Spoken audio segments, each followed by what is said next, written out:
శుభోదయం దూరదర్శన్ వార్తా ప్రసారానికి స్వాగతం. నేను పవన్ కుమార్. వార్తల్లో ముందుగా ముఖ్యాంశాలు. ప్రధానమంత్రి అధ్యక్షతన నేడు ఢిల్లీలో నీతి ఆయోగ్ 10వ పాలక మండలి సమావేశం. హాజరు కానున్న రాష్ట్రాల ముఖ్యమంత్రులు, రాష్ట్రాల్లో మౌలిక వసతుల వృద్ధి, స్థిరమైన ఉపాధి అవకాశాలపై చర్చ. నీతి ఆయోగ్ సమావేశంలో తెలంగాణ రైజింగ్ డాక్యుమెంట్ని ఆవిష్కరించనున్న సీఎం. 2047 నాటికి రాష్ట్ర లక్ష్యాలు, ప్రభుత్వ సంకల్పాన్ని వివరించనున్న రేవంత్ రెడ్డి. పార్టీ అధినేత కేసీఆర్కు తానే లేఖ రాశారని స్పష్టం చేసిన ఎమ్మెల్సీ కవిత. కేసీఆర్ చుట్టూ సరైన వ్యక్తులు లేరని, వారితోనే పార్టీకి నష్టం కలుగుతోందని ఆరోపణ. కవితపై కుట్ర చేసిందెవరో తేల్చాలని ప్రభుత్వ విప్ ఆది శ్రీనివాస్ డిమాండ్. వర్షాకాలంలో ఎదురయ్యే ఇబ్బందుల్ని ఎదుర్కొనేందుకు సన్నాహాలు. 12 SDRF బృందాల్ని సిద్ధం చేసిన రాష్ట్ర ప్రభుత్వం.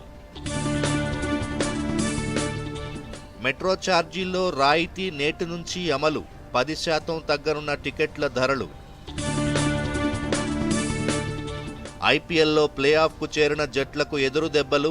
మొన్న గుజరాత్కు షాక్ ఇచ్చిన లక్నో, నిన్న హైదరాబాద్ చేతిలో ఓడిన బెంగళూరు. నేడు కేరళను తాకనున్న నైరుతి రుతుపవనాలు. జూన్ 2వ వారం నుంచే విస్తారంగా వర్షాలు కురుస్తాయన్న వాతావరణ శాఖ. ప్రధానమంత్రి నరేంద్ర మోదీ అధ్యక్షతన నీతి ఆయోగ్ 10వ పాలక మండలి సమావేశం జరగనుంది. వికసిత్ రాజ్ ఫర్ వికసిత్ భారత్ థీమ్తో న్యూఢిల్లీలోని భారత మండపంలో ఈసారి పాలక మండలి సమావేశాలను నిర్వహిస్తున్నారు. ఈ సమావేశంలో రాష్ట్రాలు, కేంద్రపాలిత ప్రాంతాల ముఖ్యమంత్రులు, లెఫ్టినెంట్ గవర్నర్లు, కేంద్ర మంత్రులతో పాటు నీతి ఆయోగ్ వైస్ చైర్మన్, సభ్యులు, సీఈఓ పాల్గొంటారు. ఈ సమావేశంలో రాష్ట్రాలు, కేంద్రపాలిత ప్రాంతాలు ఎదుర్కొంటున్న అభివృద్ధి సవాళ్లను చర్చించడంతో పాటు వికసిత్ భారత్ లక్ష్య సాధనలో రాష్ట్రాల పాత్రపై ప్రధానంగా చర్చించబోతున్నారు. అంతేకాకుండా రాష్ట్రాల్లో మౌలిక సదుపాయాల వృద్ధి, నైపుణ్యాల పెంపు, స్థిరమైన ఉపాధి అవకాశాలు కల్పించడం వంటి అంశాలపైన నీతి ఆయోగ్ పాలక మండలి ప్రధానంగా చర్చించనుంది. ఢిల్లీలో ప్రధానమంత్రి నరేంద్ర మోదీ అధ్యక్షతన ఇవాళ జరగనున్న నీతి ఆయోగ్ సమావేశానికి ముఖ్యమంత్రి రేవంత్ రెడ్డి హాజరు కానున్నారు. ఇప్పటికే ఢిల్లీ చేరుకున్న ముఖ్యమంత్రి ఈ సమావేశంలో తెలంగాణ రైజింగ్ 2047 విజన్ డాక్యుమెంట్ని ఆవిష్కరించనున్నారు. 2047 నాటికి తెలంగాణ రాష్ట్రం సాధించదలుచుకున్న లక్ష్యాలు, సుపరిపాలనా విధానాలు, రాష్ట్రాల అభివృద్ధికి కేంద్రం అందించాల్సిన సహాయ సహకారాలపై రేవంత్ రెడ్డి ప్రత్యేక నివేదిక సమర్పించనున్నారు. తెలంగాణ రైజింగ్ అనే నినాదంతో రాష్ట్రాన్ని $1 ట్రిలియన్ ఎకానమీగా మార్చాలనే లక్ష్యంతో తెలంగాణ ప్రభుత్వం ముందుకెళ్తోంది. ఈ క్రమంలో ప్రజాప్రభుత్వం చేపడుతోన్న చర్యల్ని రేవంత్ రెడ్డి సమావేశంలో వివరించనున్నారు. ముఖ్యమంత్రితో పాటు ప్రభుత్వ ప్రధాన కార్యదర్శి రామకృష్ణారావు కూడా సమావేశానికి హాజరవుతున్నారు. నీతి ఆయోగ్ సమావేశం ముగిసిన వెంటనే ఢిల్లీలోని పలువురు కేంద్ర మంత్రుల్ని సీఎం రేవంత్ రెడ్డి కలవనున్నారు. రాష్ట్రంలో పెండింగ్లో ఉన్న ప్రాజెక్టులకు నిధులు, అనుమతులపై వారితో చర్చిస్తారని తెలుస్తోంది. ప్రధానమంత్రి అధ్యక్షతన జరగనున్న నీతి ఆయోగ్ 10వ పాలక మండలి సమావేశానికి రాష్ట్ర ముఖ్యమంత్రి రేవంత్ రెడ్డి హాజరవుతున్నారు. ఇప్పటికే సీఎం ఢిల్లీ చేరుకున్నారు. నీతి ఆయోగ్ సమావేశంలో పాల్గొనడంతో పాటు పలువురు కేంద్ర మంత్రులను కూడా రేవంత్ రెడ్డి కలిసే అవకాశం ఉందని చెప్తున్నారు. ఇక సీఎం ఢిల్లీ పర్యటనకి సంబంధించి మరింత సమాచారాన్ని అందించేందుకు మా ప్రతినిధి చంద్రశేఖర్ లైవ్లో జాయిన్ అవుతున్నారు సచివాలయం నుంచి. Good morning Chandrashekar. ఇప్పటికే ముఖ్యమంత్రితో పాటు సీఎస్ కూడా ఢిల్లీ చేరుకున్నట్లుగా మనకి సమాచారం అందుతోంది. రేవంత్ రెడ్డితో పాటు ఎవరైనా మంత్రులు కూడా ఢిల్లీ వెళ్ళారా? అలాగే ప్రధానంగా రేవంత్ రెడ్డి ఢిల్లీ టూర్ ఎలా ఉండబోతోంది? అప్డేట్స్ ఏ ఉన్నాయి? Very good morning Pavan. ముఖ్యమంత్రి రేవంత్ రెడ్డి నిన్న సాయంత్రం ఢిల్లీ బయలుదేరి వెళ్లారు. అయితే ప్రధానంగా నీతి ఆయోగ్ కార్యక్రమంలో పాల్గొనేందుకే సీఎం ఢిల్లీ వెళ్లారు. దీంతో పాటు ప్రధాన కార్యదర్శి రామకృష్ణరావు కూడా ఢిల్లీ వెళ్లారు. మెయిన్ ఈ రోజు అంటే దాదాపు 2018 తర్వాత ముఖ్యమంత్రి రేవంత్ రెడ్డి ఈ నీతి ఆయోగ్ కార్యక్రమానికి హాజరవుతున్నారు. గత కొన్ని సంవత్సరాలుగా నీతి ఆయోగ్ కార్యక్రమానికి రాష్ట్రం నుంచి ఏ ముఖ్యమంత్రి కూడా హాజరవ్వలేదు. అయితే ప్రధానంగా ఏంటంటే తెలంగాణ రైజింగ్ గురించి ముఖ్యమంత్రి నీతి ఆయోగ్ కార్యక్రమంలో ప్రస్తావించే అవకాశం ఉంది. 2047 వరకు వికసిత్ భారత్ అని ఏదైతే ప్రధానమంత్రి చెప్తున్నారో అదేవిధంగా వికసిత్ తెలంగాణ, రైజింగ్ తెలంగాణ అని చెప్పేసి ఒక స్పష్టమైనటువంటి ప్రజెంటేషన్ ద్వారా ఈ సమావేశంలో ముఖ్యమంత్రి ప్రజెంటేషన్ ఇవ్వనున్నారు. అదేవిధంగా తెలంగాణలో పెట్టుబడులకు ఉన్నటువంటి అవకాశాలు, అలాగే పెట్టుబడులు ఎందుకు పెట్టాలి, ఎలా పెట్టాలి, ఇక్కడ కల్పిస్తున్నటువంటి మౌలిక సదుపాయాలు ఇవన్నింటినీ కూడా ముఖ్యమంత్రి అక్కడ వివరించే అవకాశం ఉంది. పవన్ చంద్రశేఖర్ అలాగే పలువురు కేంద్ర మంత్రులను కూడా కలుస్తారని చెప్తున్నారు కదా, సీఎం ఎవరెవరి కేంద్ర మంత్రుల అపాయింట్మెంట్స్ కోరారు, దానికి సంబంధించి ఏమన్నా సమాచారం ఉందా? పవన్, ఇప్పటివరకు మా దగ్గర ఉన్నటువంటి సమాచారం మేరకు కొంతమంది కేంద్ర మంత్రుల్ని కలిసే అవకాశం ఉంది. అయితే ఇటీవల కాలంలో రాష్ట్ర ప్రభుత్వం ఏదైతే కేంద్రంతో సఖ్యంగా ఉంటూ కొన్ని పనులు సాధించుకుంది, ఏదైతే ఐపీఎస్ ల పెంపుదల కానివ్వండి, అదేవిధంగా కంటోన్మెంట్ భూముల విషయంలో కానివ్వండి, అదేవిధంగా కేంద్రం నుంచి రావాల్సిన నిధులు కూడా అనుకున్న స్థాయిలో రావట్లేదని చెప్పేసి కొంతమంది కేంద్ర మంత్రుల్ని కలిసి సీఎం పలు వినతి పత్రాలు ఇచ్చే అవకాశం ఉన్నట్టు మాకు తెలుసు. ఇప్పటి వరకు అందరి సమాచారాన్ని బట్టి తెలుస్తుంది. అయితే సీఎం ఇప్పటి వరకు ఏ మంత్రుల్ని కలుస్తారు, ఎవరితో మీట్ అవుతారు అనే దాని మీద మాత్రం ఖచ్చితమైనటువంటి సమాచారం అయితే ఇప్పటికి అందలేదు.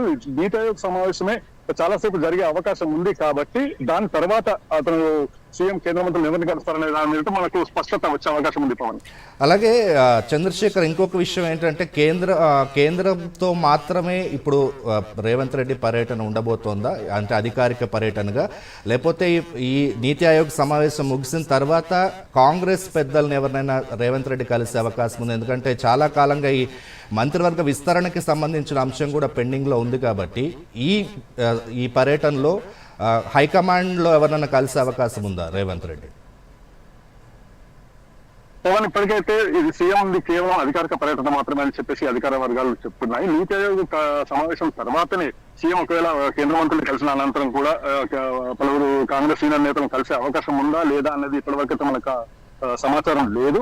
అయితే ఇప్పటికే పిసిసి అధ్యక్షుడు మహేష్ కుమార్ గారు ఢిల్లీలోనే ఉన్నారు కాబట్టి ఖచ్చితంగా సీఎం కూడా పలువురు కాంగ్రెస్ పెద్దలు కలిసే అవకాశం ఉంది అని చెప్పేసి మనకు తెలుస్తుంది. ఎందుకంటే మంత్రివర్గ విస్తరణకు సంబంధించి పలు సమీకరణాలు, పలు అంశాలు పార్టీ అధిష్టానం వద్ద ఇప్పటికే ముఖ్యమంత్రి తెలియజేసినట్టు తెలుస్తుంది. దీన్ని బట్టి సీఎం అందుబాటులో ఉన్నటువంటి పార్టీ సీనియర్లను కలవచ్చు లేదా కలవకపోవచ్చు అని చెప్పేసి మనకు సమాచారం ఉంది. పవన్, ఇంకొక ముఖ్యమైన అంశం, ఇవాళ రాష్ట్ర ప్రజలందరి దృష్టి ప్రధానంగా ఈ తెలంగాణ రైజింగ్ అనే డాక్యుమెంట్ ఏదైతే ఇప్పుడు ప్రజెంట్ చేయబోతున్నారో రేవంత్ రెడ్డి, ఆ అంశానికి సంబంధించి చాలామంది ఎదురు చూస్తారు కాబట్టి ప్రధానంగా ఏ అంశాలను అందులో పొందుపరిచారు అనుకోవచ్చు? తెలంగాణ రైజింగ్కి సంబంధించి ఏమన్నా ప్రెస్కి ఎవరన్నా రిలీజ్ చేయడం జరిగిందా? ఏ అంశాలు ప్రధానంగా అందులో చర్చిస్తారని చెప్పి? పవన్, తెలంగాణ రైజింగ్ అంటే ప్రధానంగా ముఖ్యమంత్రి కాన్సెప్ట్ అంతా కూడా తెలంగాణలో మౌలిక సదుపాయాలు బాగున్నాయి, ఇక్కడ పెట్టుబడులు పెట్టండి అని చెప్పేసి అంటున్నారు. ఇప్పటికే ఫోర్త్ సిటీ పేరుతోటి ప్రత్యేకమైనటువంటి సిటీని ఏర్పాటు చేస్తున్న తరుణంలో అక్కడ కొన్ని మౌలిక సదుపాయాలను కూడా కల్పించారు. అదేవిధంగా ముఖ్యమంత్రి ఇప్పటికే స్పష్టంగా చెప్తున్నారు, పదే స్పష్టంగా చెప్తున్నారు, కేంద్ర ప్రభుత్వంతో కలిసి ముందుకు వెళ్తాం, కలిసి పనిచేస్తామని చెప్పేసి చెప్తున్నారు. కాబట్టి కొన్ని అంశాలని అక్కడ సీఎం తన రిప్రజెంటేషన్ లో ప్రస్తావించే అవకాశం ఉంది. Pavan, right, thanks for the updates Chandrashekar. మొత్తం మీద రేవంత్ రెడ్డి పర్యటన చాలా ఆసక్తి కలిగిస్తోంది. నీతి ఆయోగ్ సమావేశంలో తెలంగాణ రైజింగ్ అనే డాక్యుమెంట్ని ప్రవేశపెట్టడంతో పాటు పలువురు కేంద్ర మంత్రులను కలిసి రాష్ట్రంలో పెండింగ్లో ఉన్న ఈ పెట్టుబడులకి సంబంధించి అలాగే నిధులకి సంబంధించి కూడా కొంతమంది కేంద్ర మంత్రుల్ని కలుస్తారని చెప్పి మా ప్రతినిధి చంద్రశేఖర్ సచివాలయం నుంచి వివరాలు అందించడం జరిగింది. ఇక మిగతా అంశాలు చూద్దాం. రాష్ట్ర రాజకీయాల్లో తీవ్ర చర్చనీయాంశంగా మారిన లేఖపై బీఆర్ఎస్ ఎమ్మెల్సీ కవిత స్పష్టతనిచ్చారు. పార్టీ అధినేత తన తండ్రి కేసీఆర్కు ఆ లేఖ తానే రాశారని చెప్పారు. అమెరికా పర్యటన ముగించుకుని హైదరాబాద్ చేరుకున్న కవిత శంషాబాద్ ఎయిర్పోర్ట్లో మీడియాతో మాట్లాడారు. 2 నెలల కిందట తాను రాసిన లేఖ ఇప్పుడు బయటకు వచ్చిందని, దీని వెనక ఎవరున్నారో తనకు తెలియదన్నారు. రాష్ట్రంలో తాను లేని సమయంలో లేఖ బయటకు రావడం వెనుక ఎవరో ఉన్నారని అనుమానం వ్యక్తం చేశారు కవిత. వరంగల్ సభ తర్వాత 2 వారాల క్రితం లేఖ రాశానని, అయితే తాను కేసీఆర్కి ఇలా లేఖ రాయడం ఇదే తొలిసారి కాదని, తరచూ రాస్తూ ఉంటానన్నారు. ఇందులో వ్యక్తిగత ఎజెండా ఏమీ లేదన్నారు. పార్టీలో నాయకులు అనుకుంటున్న విషయాలనే లేఖలో ప్రస్తావించారన్నారు. తన లేఖపై బీజేపీ, కాంగ్రెస్ పార్టీలు సంబరపడాల్సిన అవసరం లేదని కవిత విమర్శించారు. పార్టీ అంతర్గత విషయాలపైనే లేఖలో ప్రస్తావించారన్నారు. పార్టీలో చిన్న లోపాల్ని చర్చించుకోవాల్సిన అవసరం ఉందనే విషయాన్నే లేఖలో ప్రస్తావించారని చెప్పారు. కేసీఆర్ చుట్టూ సరైన వ్యక్తులు లేరని, వారి వల్లే పార్టీకి నష్టం జరుగుతోందన్నారు. కేసీఆర్ నాయకత్వంలోనే బీఆర్ఎస్ పార్టీ ముందుకెళ్తుందని, ఆయన నేతృత్వంలోనే రాష్ట్రం బాగుపడుతుందన్నారు. I had written a letter to my my father 2 weeks back. I don't know how and why it got out. I believe it is a handiwork of some cowards in the party.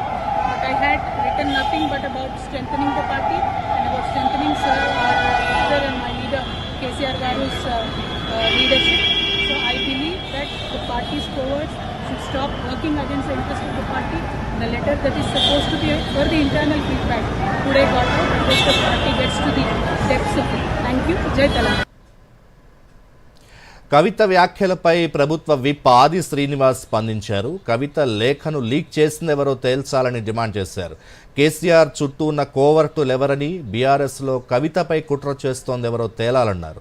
సొంత తండ్రిని కూడా కలవలేని పరిస్థితి ఎందుకు వచ్చిందని ప్రశ్నించారు. లేఖ leak కావడంపై కేసీఆర్ను వివరణ అడుగుతారా అని ఆది శ్రీనివాస్ ప్రశ్నించారు.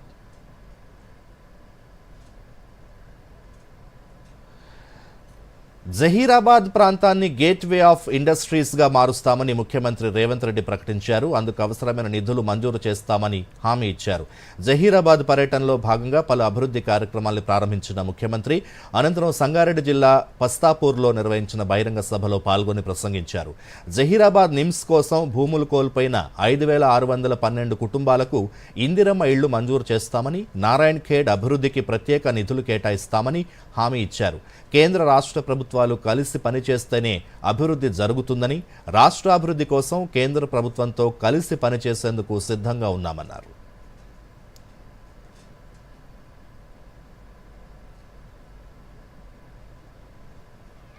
ఈ రోజు భూసేకరణ కార్యక్రమాన్ని వేగంగా ముందుకు తీసుకెళ్లి ఈ ప్రాంతంలో ఇండస్ట్రీస్ పార్క్ తీసుకొచ్చి ముఖ్యంగా ఆటోమొబైల్ ఇండస్ట్రీ తేవాలని ఇవాళ హుండై కార్ల పరిశ్రమకు జహీరాబాద్ నిమ్స్ లో స్థలాన్ని కేటాయించి 450 ఎకరాలు హుండై కార్ల ఉత్పత్తి సంస్థ ఇక్కడ వాళ్ళ కార్యక్రమాలను ప్రారంభించబోతుందని తెలియజేయడానికి నేను సంతోషపడుతున్నా. జహీరాబాద్ నిమ్స్ లో 12,500 ఎకరాల భూమి ఎవరైతే కోల్పోయినరో 5,600 కుటుంబాలు ఉన్నాయి.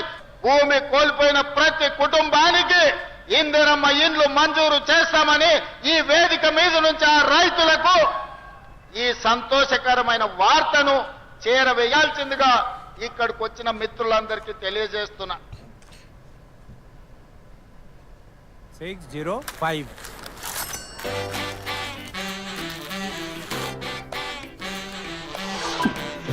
మార్చండి అలవాటు మార్చండి.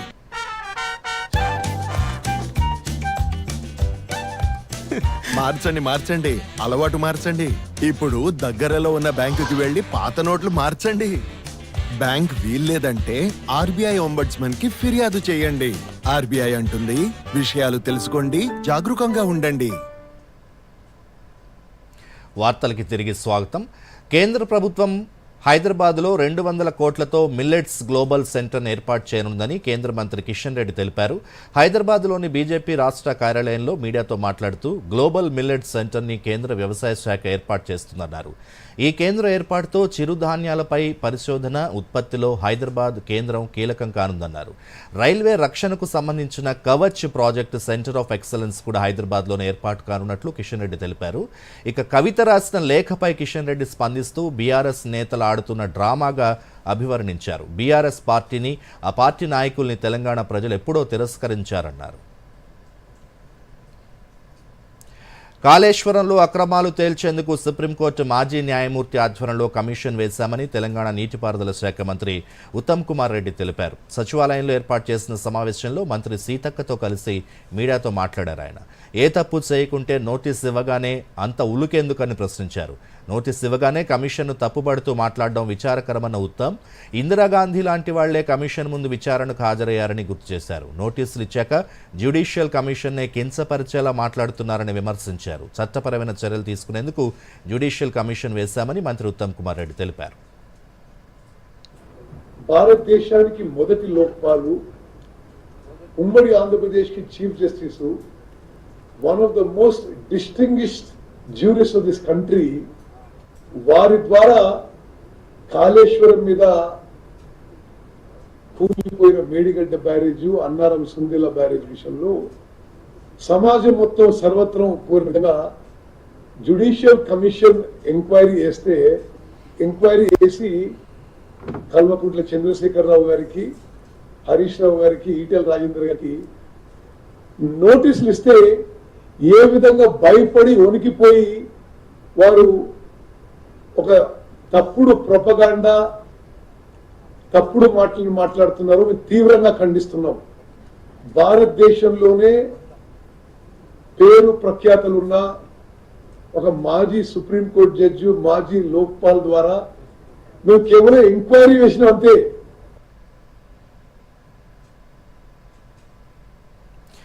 వర్షాకాలం సమీపిస్తున్న నేపథ్యంలో ముందస్తు చర్యలు చేపట్టిన తెలంగాణ రాష్ట్ర ప్రభుత్వం 12 స్టేట్ డిజాస్టర్ రెస్పాన్స్ ఫోర్స్ బృందాలను సిద్ధంగా ఉంచింది. ఒక్కో టీంలో స్టేట్ స్పెషల్ పోలీస్ విభాగానికి చెందిన 100 మంది సిబ్బంది ఉంటారు. ఈ బృందాలతో హైదరాబాద్లోని హుస్సేన్ సాగర్లో ఇవాళ రిహార్సల్స్ నిర్వహించారు. ఈ సందర్భంగా డీజీపీ జితేందర్ మాట్లాడుతూ ఎస్డీఆర్ఎఫ్ బృందాల్ని రాష్ట్రంలోని పలు ప్రాంతాల్లో అందుబాటులో ఉంచామన్నారు. ఉగ్ర కుట్ర సూత్రధారి సమీర్ కేసు గురించి డీజీపీ మాట్లాడుతూ దర్యాప్తు కొనసాగుతోందని తెలిపారు. హైదరాబాద్లో స్లీపర్ సెల్స్ని గుర్తిస్తున్నామని, వారికి కౌన్సిలింగ్ నిర్వహిస్తామన్నారు.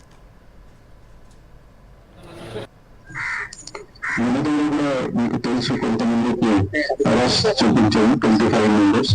తర్వాత ఆల్మోస్ట్ 300 మెంబర్స్ మా దగ్గర సరెండర్ అయ్యారు లాస్ట్ ఆల్మోస్ట్ ఇయర్ లో.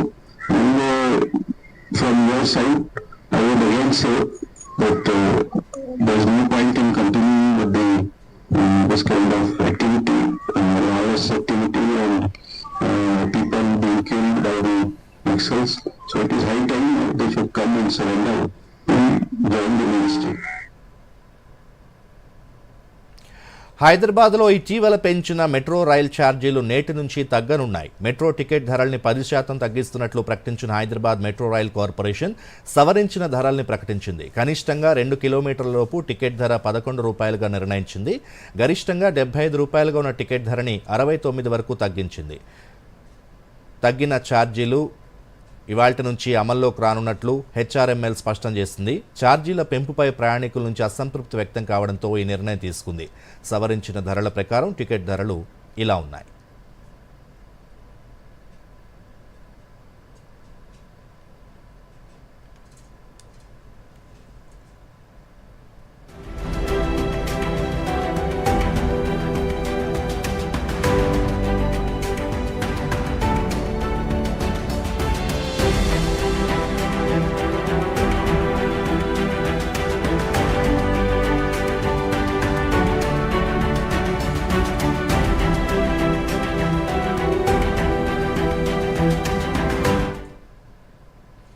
రాష్ట్రంలో అర్హులైన పేదలందరికీ సంక్షేమ పథకాలు అందేలా చర్యలు తీసుకుంటున్నామని బీసీ సంక్షేమ శాఖ మంత్రి పొన్నం ప్రభాకర్ తెలిపారు. హుస్నాబాద్ నియోజకవర్గానికి సంబంధించి మల్కనూరులో నిర్వహించిన పార్టీ సంస్థాగత సమావేశానికి పొన్నం ప్రభాకర్ ముఖ్య అతిథిగా హాజరయ్యారు. ఈ సందర్భంగా ఆయన మాట్లాడుతూ కాళేశ్వరంపై కేటీఆర్ ఇష్టారీతిన మాట్లాడుతున్నారని విమర్శించారు. సంక్షేమ పథకాల అమలుపై బీఆర్ఎస్ నేతలు చర్చకు రావాలని పొన్నం ప్రభాకర్ సవాల్ విసిరారు. ఇవాళ మనం నియోజకవర్గానికి 3,500 ఇళ్ళు, ఆనాడు వెనుకడికి 10 ఏళ్ల కింద ఇందిరమ్మ ఇల్లు లేని ఊరు లేదు, హనుమంతుడి గుడి లేని ఊరు లేదన్నట్టు మళ్ళా ఇవాళ ఈ ప్రభుత్వం ప్రతి ఊరికి జనాభా ప్రాతిపదికన, బూతుల ప్రాతిపదికన 3,500 ఇళ్ళు వస్తే మొత్తం 310 బూతులలో సమానంగా పంపిణీ చేసే కార్యక్రమం జరుగుతోంది. అర్హత కలిగిన మనం ఎక్కడైనా అవినీతి వస్తే వాళ్ళ మీద పోలీసు కేసు కూడా పెడతామని చెప్పినాం. పారదర్శకంగా ఎంపిక చేయాలి, పేదలకు ఇవ్వండి. 2వ దశగా కొద్దిగా వెసులుబాటు తీసుకొని మనోళ్ళందరికీ ఇచ్చుకునే ప్రయత్నం చేద్దాం. ఈ విషయాలకు కూడానే అన్ని ప్రాపర్ గా జరుగుతాయి. నిన్న అతని బ్యాంక్ అకౌంట్ లో 15,000 రూపాయల ఫ్రాడ్ జరిగింది తెలుసా? అయినా ఏ టెన్షన్ లేదు అతనికి. చూడు, టెన్షన్ ఎందుకు? నా తప్పేం లేదుగా. అయినా ఫ్రాడ్ జరిగినప్పుడు నేను వెంటనే బ్యాంక్ ఇన్ఫార్మ్ చేసేసా. ఆర్బీఐ అంటుంది, మీ అకౌంట్ లోంచి ఎవరైనా మోసంగా డబ్బు తీసినట్టయితే బ్యాంకుకి వీలైనంత త్వరగా ఇన్ఫార్మ్ చేయండి. 3 రోజుల్లోగా చేస్తే ఏ నష్టం ఉండదు. ఎంత లేట్ చేస్తే అంత ఎక్కువ నష్టం. ఇంకోటి, అన్ని జరిగిపోవు, ప్రాపర్ గా జరిపించాల్సి వస్తుంది. ఆర్బీఐ అంటుంది, విషయాలు తెలుసుకోండి, జాగ్రత్తగా ఉండండి. వార్తలకి తిరిగి స్వాగతం. కేంద్ర ప్రభుత్వం అమలు చేస్తున్న అమృత్ మిత్ర పథకంలో భాగంగా చెట్ల కోసం మహిళలు, మహిళల కోసం చెట్లు కార్యక్రమాన్ని నిర్మల్ జిల్లాలోని పలు మున్సిపాలిటీల్లో ఘనంగా నిర్వహించారు. కేంద్ర ప్రభుత్వ గృహ నిర్మాణ పట్టణాభివృద్ధి శాఖ ఆధ్వర్యంలో చేపట్టిన ఈ కార్యక్రమంలో భాగంగా ఖానాపూర్, భైంసాలో స్వయం సహాయక బృందాల నేతృత్వంలో మొక్కలు నాటారు. పర్యావరణ పరిరక్షణలో మహిళల్ని కూడా భాగస్వామ్యులు చేసే లక్ష్యంలో కేంద్ర ప్రభుత్వం ఈ పథకాన్ని ప్రారంభించిందని భైంసా మున్సిపల్ కమిషనర్ రాజేష్ కుమార్ తెలిపారు.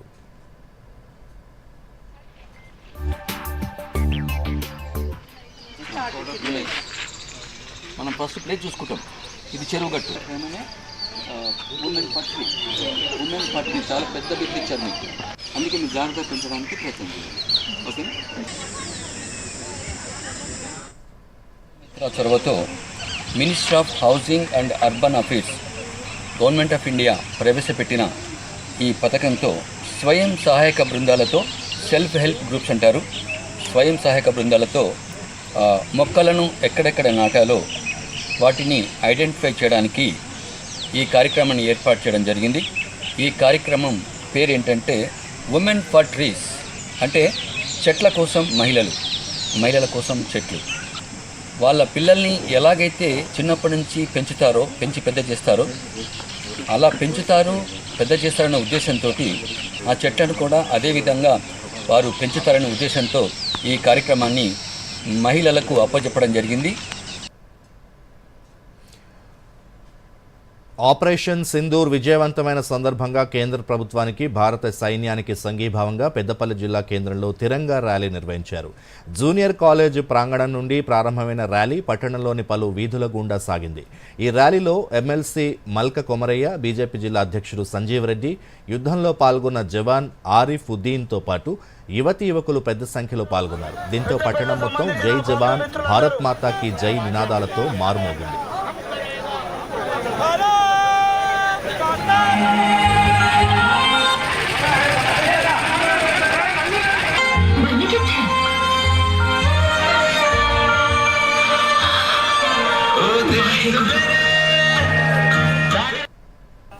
మనమందరము ఇండియన్ పౌరులందరూ కూడా మన ఆర్మీతోని మన సపోర్ట్గా ఉండాలని మన జవాన్లందరూ కూడా మనకు కంట్రీ కొరకు ప్రౌడ్ చేశారు. దీంతో మన స్ట్రెంత్, ఆర్మీ స్ట్రెంత్ ప్రపంచానికి, పాకిస్తాన్, చైనాకు, ప్రతి ఒక్కరికి మనం మన స్ట్రెంత్ చూపించగలిగాము. యుద్ధం జరిగితే అన్ని దేశాలకి నష్టమే, కానీ బలం ఎవరిది ఎక్కువ అనేది ఆ యుద్ధం తర్వాతనే తెలుస్తుంది. మా బలం చూసిన తర్వాతనే పాకిస్తాన్ ఒక అడుగు, 2 అడుగులు వెనక్కి తీసుకోవడం జరిగింది. మా బలం చూసిన తర్వాతనే పాకిస్తాన్ వాళ్ళు వెనుక తిరిగారు. నాకు ఇది గర్వకారణం. ఎందుకంటే మా భారతదేశంలో ఎంత బలం ఉందని వాళ్ళకి ఇప్పుడు తెలిసింది. ఇంతకుముందు వాళ్ళు చిన్న చిన్న ప్రతిసారి మాకు నష్టపరిచేది వాళ్ళు. కావున నా తర్వాత ఉన్న జవాన్లు ప్రతి ఒక్కరూ సైన్యంలో రావడానికి కోరుతున్నాను. ఇటు హైదరాబాద్లోని ఖైరతాబాద్లో కూడా భారీ తిరంగా ర్యాలీ చేపట్టారు. కేంద్ర మంత్రి కిషన్ రెడ్డి, మాజీ ఎమ్మెల్యే చింతల రామచంద్రారెడ్డితో పాటు బీజేపీ శ్రేణులు, నగర యువత తిరంగా ర్యాలీలో పెద్ద ఎత్తున పాల్గొన్నారు. ఈ సందర్భంగా మాజీ ఎమ్మెల్యే చింతల రామచంద్రారెడ్డి మాట్లాడుతూ ఉగ్రవాదులపై భారత్ నిర్వహించిన ఆపరేషన్ సింధూర్ను ప్రతి భారతీయుడు స్వాగతించారన్నారు.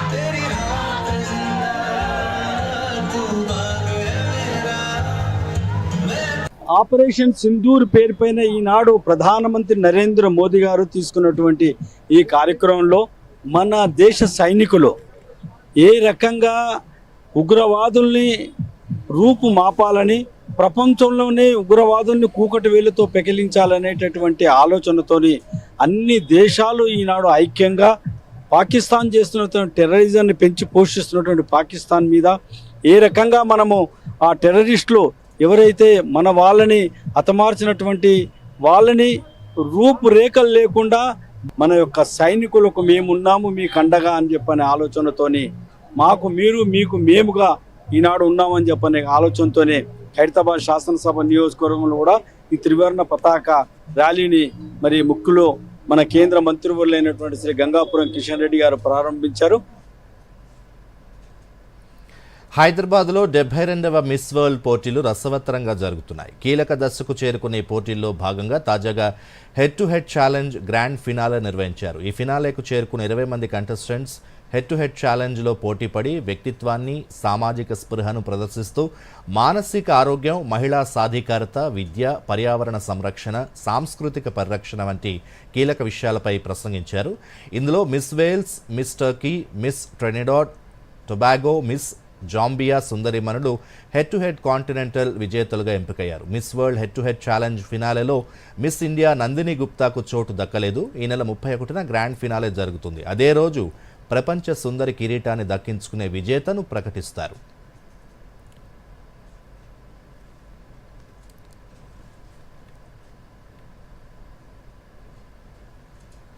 భారత్ ప్రపంచంలోనే 3వ అతిపెద్ద విమానయాన మార్కెట్గా అవతరించనుందని కేంద్ర పౌర విమానయాన శాఖ మంత్రి రామ్మోహన్ నాయుడు అన్నారు. వింగ్స్ ఆఫ్ ఇండియా 2026 కోసం ఫిక్కీ ఆధ్వర్యంలో ఢిల్లీలో నిర్వహించిన కర్టన్ రైజర్ ఈవెంట్లో కేంద్ర మంత్రి పాల్గొని వింగ్స్ ఇండియా 2026 బ్రోచర్ని ఆవిష్కరించారు. ఈ సందర్భంగా రామ్మోహన్ నాయుడు మాట్లాడుతూ వికసిత్ భారత్ లక్ష్య సాధనలో భాగంగా పౌర విమానయాన రంగాన్ని బలోపేతం చేస్తున్నామని, ఆధునీకరణ, ఫ్యూచర్ టెక్నాలజీని అందిపుచ్చుకోవడం, దేశంలోని అన్ని ప్రాంతాలకు విమాన సేవల్ని విస్తరించడం లక్ష్యంగా పనిచేస్తున్నామన్నారు.